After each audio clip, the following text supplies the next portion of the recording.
Welcome to the preview show. Today, D, Lou, and I will be talking about Palace's very important quarterfinal game this Saturday versus Fulham. Again, if you like the show, please feel free to like, subscribe. We've been away for a few. Well, we haven't been away actually. Lou and I have been doing content, but D's been away. He's been resting due to Ramadan before the show started. So, but we appreciate all your support and we're looking forward to your positive comments. D, how are you today? I'm good, man. I'm good. I'm looking forward to Palace again. It feels a bit weird. I'm now used to life without Palace, and it's gonna be interesting. I'm telling you, from Saturday onwards, it's just gonna have a domino effect. It's gonna be non-stop Palace and content. But man, it's good. It's good. I'm looking forward to finally talking about Palace again. Actually, and that's something I'll never say.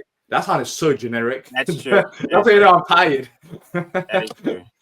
But real quick, D, why don't you tell people what's coming up this with the Fulham match? What we got coming up? We got everything. We got opposition preview, which is already out. By the time this is out, then of course match preview, which you're listening to, watching right now.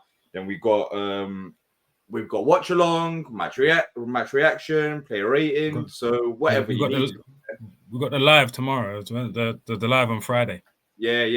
We'll have live as well for Oliver Glas's press conference. So yeah, we're back to normal, and we will be till May. Lou, how are you today? What's going on? I'm good, man. I'm good. Finally, happy that international break has gone over. We have our chats in the group chat where we basically know Palace. We end up winding each other up non-stop because there's nothing else to talk about. D telling me not to worry about injuries, me telling D to tell me me telling D don't tell me what to do.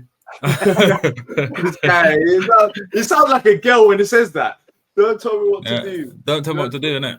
Then we got Unk's trying to mediate. Yeah, Shall I tell you one thing? Though?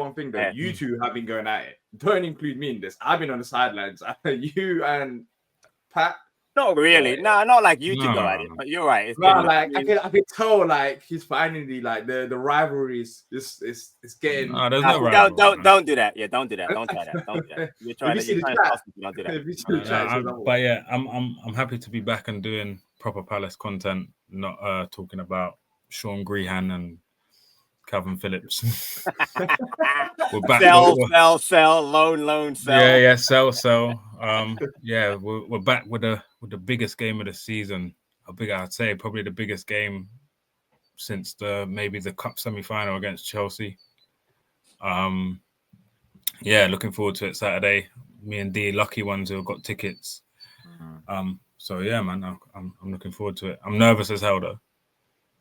Well, let's not start yet with the preview because I do want to talk about international break, but we can't do it because D has this different setup. Thank you, D. All right, so real quickly, I want to talk about international break because there are some significant things that happen over the break, as you can tell by the headline. This is the Palace website if you are listening and not watching. So during the national break, Devaney got his first Northern Ireland cap. But obviously, the biggest story was Eze's goal for England. Lou, did you see it?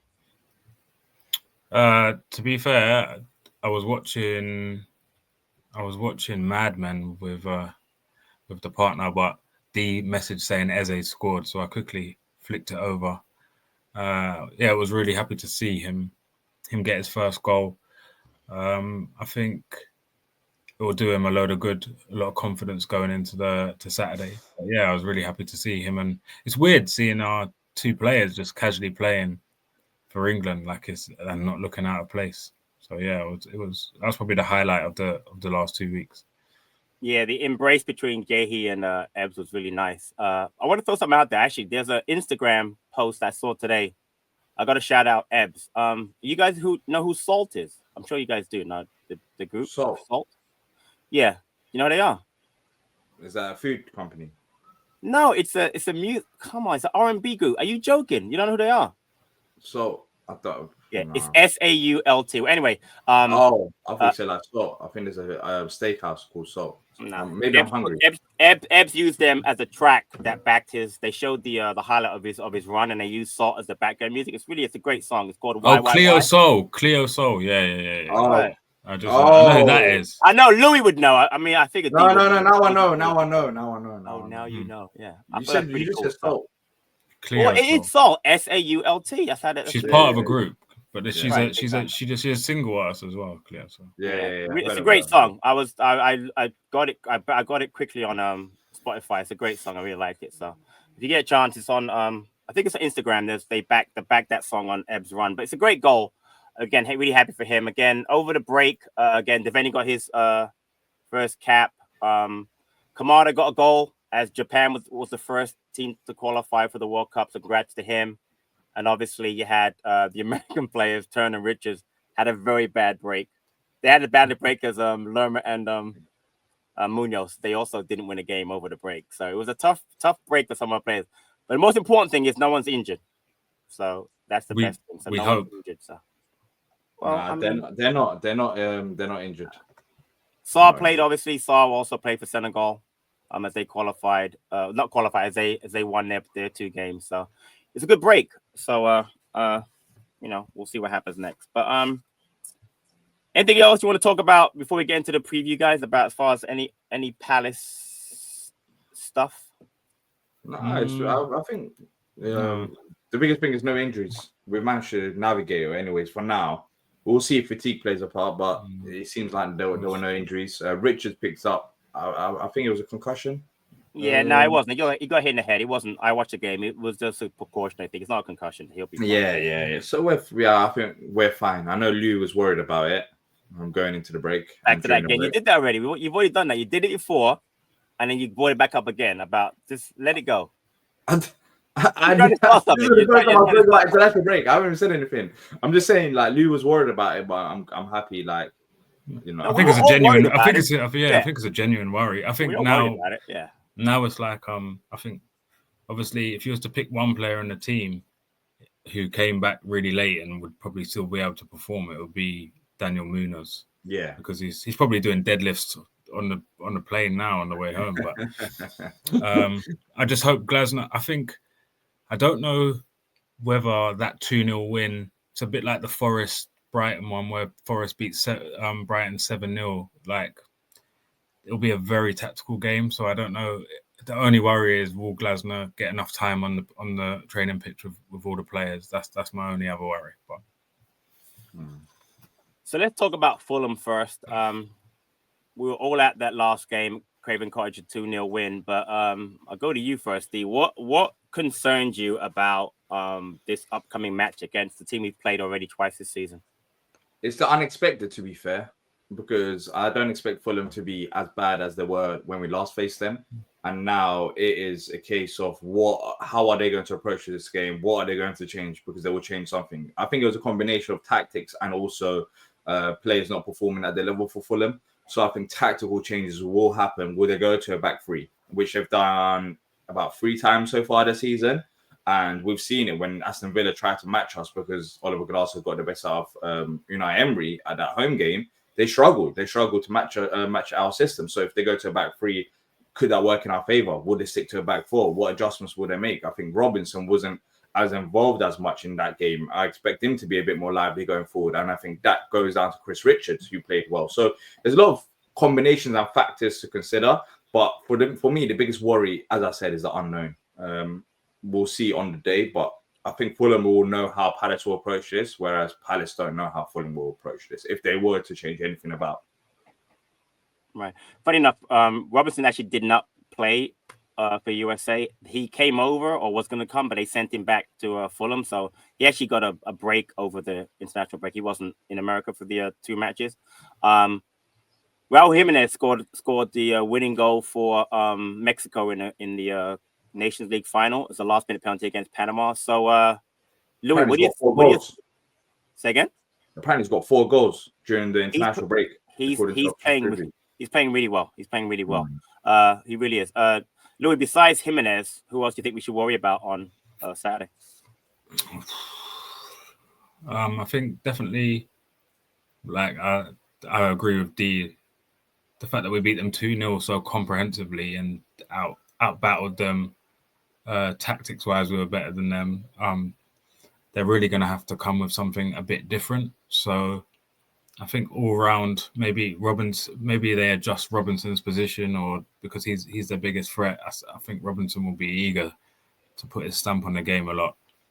I don't really know. Is Smith Rowe back fit? I think Yeah, I don't think it's an individual thing. I think in general, it's just Fulham's new approach, because I don't think they'll play the same way that they did the first time. It's a bit like when they beat us 2-0 and we didn't really have our team, so I felt like they took us a bit lightly, and now it's like, it's a real 50-50 game. I think both teams genuinely think that if they do well on the day, they'll win. So the big news, obviously, for Palace side is the return of Jean-Philippe Mateta. D, how important we think it's going to be for JP to be back in the lineup? It is very important. It is actually very important. I think Eddie Nketiah, he hasn't been match fit. We've debated it. He came off around 70th minute, and then now JP is putting out a whole video, which I love, before the game. You'd think he's been out for 3 months. He's only missed a game. But it's like documentary style, like comebacks, which I mean, it was a nasty injury, but thankfully he's all fine. Maybe he's going to be wearing a mask. But JP is a massive plus for us in this game because of what he done in the previous game against Joachim Andersen and Bassi. He caused them problems on and off the ball, and he's got that fear factor now in him. Like, defenders can't drop off JP. If they do, then his first touch, he can bring others into the game. Or if you drop off and he's on the ball, he can dribble past you, like he done for the Munoz assist when he scored that goal against Fulham. So he gives you that factor of, do I stay tight with him? Do I stay back? Like, it causes defensive problems, and they couldn't contain him. They couldn't contain him in the previous game. So JP's a massive plus. It's just a case of how is he going to be? I think he should be fine because it wasn't a muscular injury. It was just a nasty challenge. So hopefully he just goes back to normal. But that's the only little worry, if there is any worry. I'm not, to be fair, as worried as much. But if there was a factor, it could be that, like, is there psychological aspect? How is he going to approach the game with headers and stuff? So, yeah, we'll see with that. And Lou, another big part of the international break was Adam Wharton with the under-21s got some minutes in both of the matches. So clearly he starts. But what are your thoughts on not only Wharton, but midfield for the game versus Fulham, which is going to be a very important factor, I think, in controlling that game off. So I think they normally go with, I think, Saka, Lucic and Sander Berge. If I'm not right, that's the two against Wharton and Hughes. It's going to be a very, very tough battle. Do you know what? I generally think we're quite evenly matched all over the pitch. I think it's going to come down to individual battles, 100%. I think we won majority of our battles in that 2-0 win. So that it will be very tough in the middle of that park. But I generally think Wharton's the best out of those four midfielders. So if he can get the ball moving, I don't know. It's such a tough game to call this because cup ties are different. They've got a different feel to it, and there could be extra time, there could be penalties. So I don't know. I don't really have a feeling about this. I just really hope we can get the result. I don't really care how we play. It's one of those games. But yeah, it will be tough midfield battle. That's all I can really say. You can't go pens, man. Fulham are very good at pens, apparently. Well, they literally beat Man United on pens away from home as well. So that's my only worry. If we don't go pens, I think we'll be fine. But we there's enough time there. 120 minutes. What do you think, Unks? What do you think about the midfield, about the game? About the midfield battle, and where do you think the game? Do you think it will be a game of winning your individual battles or tactical? What do you think? So I'm looking now, right? The last game they played, they beat Tottenham 2-0. They actually used Pereira and Berge in the center midfield, which I would prefer because I don't like the physicality of Lukic and Berge. I prefer the technical ability of Pereira. Wasn't he the one that JP kind of glided by, or was that? That was Tom Kearney. It was Kearney, right? So my point is, a more technical player to me, it's easier to get by than a Berge and Lukic. I like Wharton and Hughes as a central two in that game, definitely. My main concern, honestly, is who they choose as their their 3 attacking players. We mentioned Smith Rowe. They had a Iwobi in the last game, but they actually used Willian, which I don't think they'll start in this game. Mhm. So that's most likely going to be who I call a speed merchant. The Wolves former Wolves player. I don't rate him. And I thought last game, who would that would have been Mitchell. I thought Mitchell did a really good job against him in the last game. Yeah. I am worried about Jimenez. I'm not going to lie to you. I rate him as a striker. Post that injury, it took him a while for him to get back his form, but I think that he's someone we really got to watch out for. And again, I watched him a lot during the break because again, I watch Mexico games a lot because they have him over here in America, and he's a good player. His movement is very good. His finishing is very good. He's back where he was when he was a Wolves player when they first bought him. He's back to that kind of form, so that worried me. But their back four, we can get at them. We proved it. We were there. I thought JP gave him a hard time. I thought Ebbs was very, very good in that game, and I think his form and his goal against England is going to help him. I thought he was very good in that game. So, I mean, it's going to be, but as D said, it's going to be a close game. It's going to be a very tough. FA Cup games are always difficult. They hinge on moments, like small moments, a mistake here, a mistake there. So the last thing I want to talk about actually before we get to other stuff is the goalkeeper. Now, clearly, we know it's going to be, but D, it's going to be Henderson over Turner, right? It has to be. It has to be. And the factor for me thinking that is the quarter-final game against Arsenal, where Henderson started in that one. Turner's been good for us. Yes, he has been, but there's levels to this. And he simply shouldn't start this game. We're 1 win away from Wembley. Like 3 wins away from winning a trophy. Right. You don't play no games at this stage. It's Fulham. It's not even against like Preston, let's say, who may be considered a lower opponent where you might play Turner like you done against Millwall. So yeah, you go pretty much with the team that beat Fulham last time around. I don't know what other many changes you'll make because it was a comfortable win. So for me, Henderson needs to start, and I think he will start. I don't think Glasner's City. He wants to go all the way. Yeah, he was. Did you? Yeah, I do agree. Yeah, there's no time for sentiment, especially he's a lone keeper as well. There's no need for him to even. No, I want to. D, actually, there will be one change. Remember, Lerma started against Fulham. You're going to start Wharton, right? Oh yeah. To be fair, yeah, you're right. But Wharton does start this one though. Yeah. And I'm just saying, no, you said the same line. I'm just saying. Interesting. And maybe he might go with Lerma, but would it be Lerma? No, I think there's 2 players. I know what Pat said about Adama. Adama could still start, but I think there's 2 where I said extra time could be at play this game. I think the Adama coming on maybe later in the game with a potential extra time means he might start him. Also, I think Lerma's a great player to bring on in that situation. I'm just looking at their bench. Ryan Sessegnon's been in good form, scored a good goal when he came on. They got Muniz. Yeah. But other than that, I think they're similar to us. They got a really good starting 11, and they've got 2 to 3 maybe max game changers. The rest aren't really massive game changers. Listen, I don't know. Do you think it's a bigger game for us or them? It's bigger game for us because I think similar. But they've for us than them because they've won the FA Cup, haven't they? No, they lost. West Ham. They won the League Cup. 75. But they've been to a Europa League final. Right, but again, like us, they've never won a major trophy. They're like us, so they're very much similar like us. So, and they haven't Europe difference. Yeah, they haven't won a major trophy. But the only thing about Fulham is that would give us the edge in terms of significance of this game is the fact that they're higher than us on the table. So even if they was to lose this game, they still got that European. I mean, we're trying to survive and get into the conversation, which is another debate. But they're in it. They're in it already. So even if the worst was to happen for them and they were to get knocked out, like they still got something to play for this season, which we have as well, but it's more difficult for us. I know Chilwell, Patrick, you sent that interview in about Chilwell today. Did you watch it, D? No. Right. Basically, he was talking about how motivated Glasner is to go to Wembley. He said that he even went to the England game on Wednesday just to get a feel of. We need to be there. We actually need to be there. It'll be very disappointing if we don't make it. Like it'll be. When we played the Everton game in the quarterfinal, I kind of thought there's no way they can beat us. I thought we were in too good a form, and they were really bad. I think this is this is a proper FA Cup quarterfinal. 2 non-big teams, but really good Premier League teams who never won a trophy. Who I think it will mean more to us just because our fan base. I don't really think Fulham is that much of a bigger fan base. I don't think.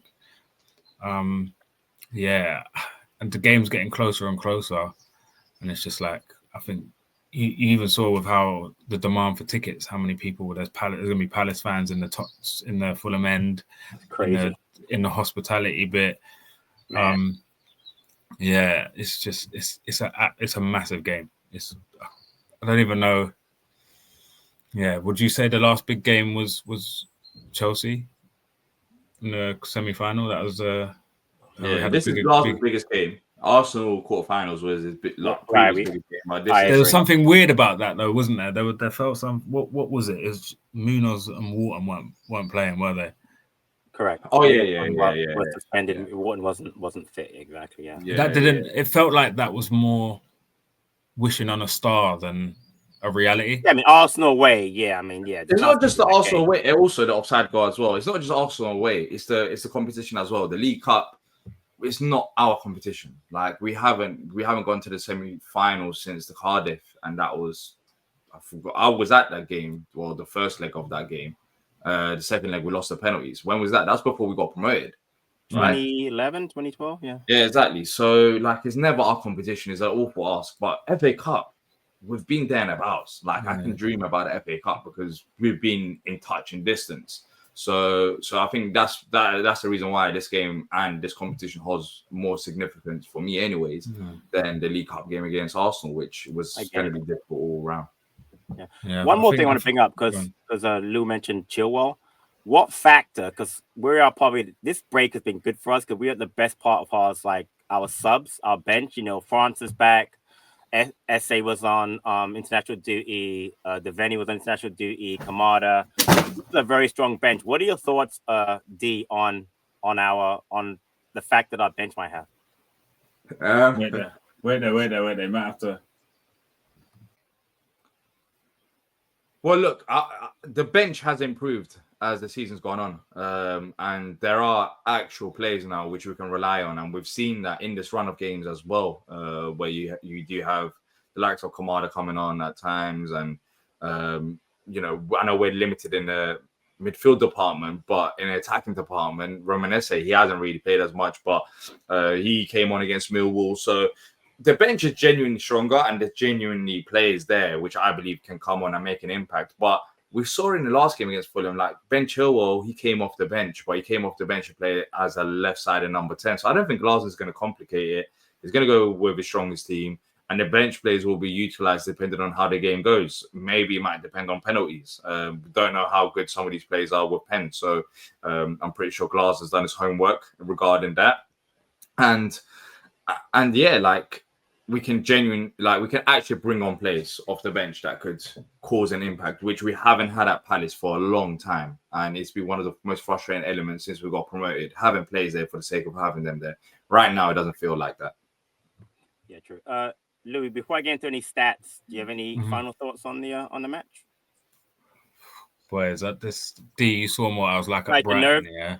Yeah, it's gonna be bad for me, man. When I normally before the game and that, I'm quite. It's an early kickoff as well, so I'm gonna wake up and it's gonna be like, it's too close.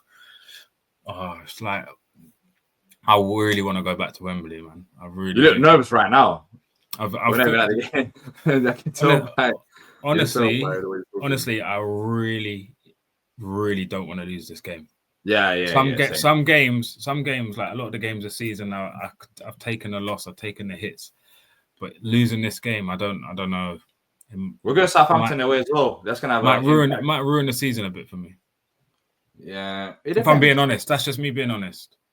Yeah, it depends. I think Southampton game could be ruined by this. Just the fact of the teams that are left, the manager we have, the players we have. We had Eze and Gahey starting for England. Do you know what I mean? A team full of internationals, a team who's won how many games, Pat? We've lost like 2 games in the last 13 games or something ridiculous like that. Exactly. Yep. To then come in after that and just bang international break out the cup, it it wouldn't be nice. But you see, Listen, if we man. win, I'm counting on you guys, man, because when I've been at the game with you guys, we haven't lost. So if you guys lose this game Saturday, I'm on both of you bad, man. So don't do this to me. Don't do this to me. It won't be a very fun live reaction, or it there'll won't be be a fun week. Yeah, honestly. So, lastly, well, not lastly, but anybody name the year? This is for you, D. The last time we played Fulham in FA Cup, one time only. We faced them one time only. If you did any research, you would know the answer. It's not a hard question, but one time we've played them in FA Cup, and they went to a replay. Was it home or away? It was a home game. Then we won the away fixture 2-0. Wait, is it 2-0? Let me just look again.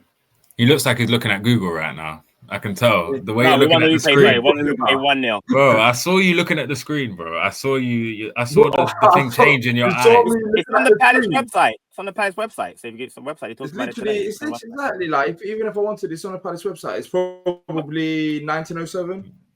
Very good. Right. He goes probably like he's not reading it. That's perfect. I know. Nice one. So yeah, we only met once in the FA Cup. We ended up winning on a replay. Remember, there'll be no replay this week because obviously it goes to penalties.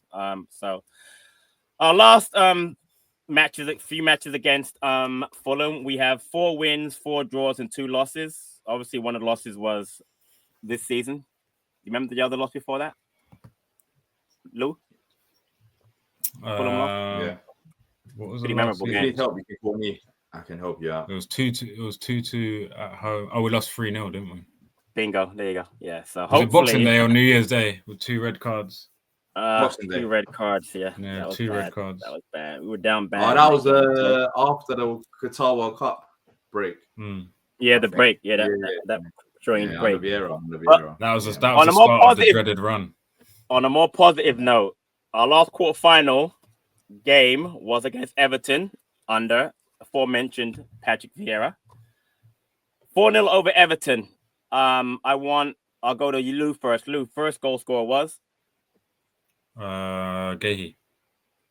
D, second goal scorer. Don't Google. I'll see you can see him moving. Look. Come on, bro. What are you talking about? What's moving? Come on, don't do this. Look, I can see you looking. I can see you looking. We got Gahey next. Next. I've been looking anyways. 5, 4, 3. Oh, second goal scorer. 1. Gahey. Never mind. Just gave it to you. Gahey. Favorite Mateta. Third goal scorer. Gahey. D. No, he was the first. I was wrong. We got Gahey, Mateta. Who scored the third goal? Gallagher. Your favorite player. All-time Palace player. Come on, don't embarrass yourself. He's looking at it. You can see his. I know. You can't. Your favorite player. I'm not who was it? My favorite Palace player of all time. All time. What? Joe Ward. Obviously. Joe Ward. Good one. That's a good one. Yeah. And then who scored the final goal? Don't score many goals for us. Scored the 4th goal. See, this guy's. Yeah, this is like we're gonna one day do a Palace quiz, and you're gonna get destroyed, D, because you're. I can't wait for the day. I can't wait for the day. I'm ready. Really? Okay. Yeah. I'm ready. I'm not coming last. So let's end this preview show with predictions. I'm writing these down. Lou, your prediction. I'll be honest. I'm not predicting. Okay, fair enough. I'm not doing it. I can't do it. All right, let's not all predict then. What? No, I can't. Why not? I just don't want to do it. This game means a bit too much for me. I'll do it. D, bro, your prediction is not going to kill. Like your prediction is not going to make us lose a game or win a game. Like I'm sorry, I can't do it. Leave him, man. He doesn't want to make a prediction. That's fair. D, what's your prediction? You only pick one. You can't pick a win, a loss, and a draw, by the way. So pick one. No. I said 2-0 Palace. I said 2-1 on opposition preview. So it's either 2-1 or 2-0. No. Time out. What was the opposition preview one?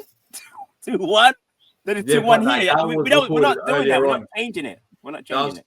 No, but I'm factoring in the international break and the players as well. So, like Munoz and Lerma. But you didn't factor that in the other preview show. No, because they didn't play by then. So I'm factoring in the fatigue and the travel and the scoreline and stuff. It's all psychological, this game. So 2-0 Palace.